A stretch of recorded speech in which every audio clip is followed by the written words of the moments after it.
ಇವತ್ತಿನ ನನ್ನ ರಂಗಭೂಮಿಯ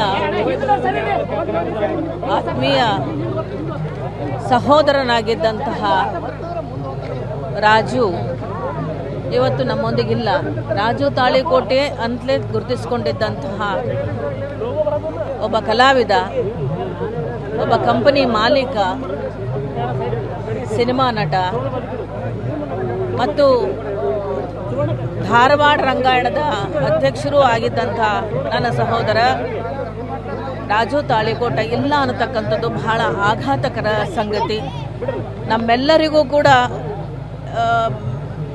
ಬಹಳ ನೆನಪುಗಳನ್ನು ಉಳಿಸಿ ಹೋಗಿರ್ತಕ್ಕಂಥದ್ದು. ಆತನ ಜೊತೆಯಲ್ಲಿ ಭಾಳಷ್ಟು ನಾಟಕಗಳನ್ನು ನಾನು ಸಹ ಮಾಡಿದ್ದೆ. ಅರ್ಶಿನಗುಡಿ ಕಂಪನಿಯಲ್ಲಿ ಆತ ಕಂಡಕ್ಟರ್ ಆಗಿ ಮಾಡುವಾಗ ನಾನು ಖಾನಾವಳಿ ಚೆನ್ನಿಯಾಗಿ ಪಾತ್ರ ಮಾಡಿದ್ದೆ. ಮೊನ್ನೆ ಇನ್ನೊಬ್ಬ ತಯ್ಯಬು ಅಂತಕ್ಕಂಥ ನಟ ಕೂಡ ತೀರ್ಕೊಂಡ, ಅದನ್ನು ಕೂಡ ಮಾಡಿದ್ದ.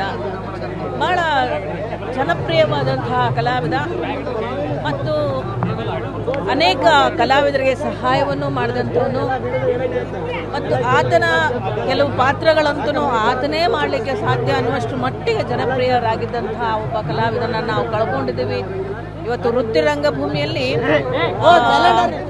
ಒಬ್ಬ ಕಲಾವಿದನಾಗಿ, ಬಹಳ ಮುಖ್ಯವಾಗಿ ಒಂದು ಕಂಪನಿಯಲ್ಲಿ ಕಲಾವಿದನಾಗಿ ದುಡಿದು ಒಬ್ಬ ಮಾಲೀಕನಾಗ್ತಕ್ಕಂಥದ್ದು ಬಹಳ ದೊಡ್ಡ ಸಾಧನೆ. ಅದು ಬಹಳ ದೊಡ್ಡ ಸಾಧನೆ.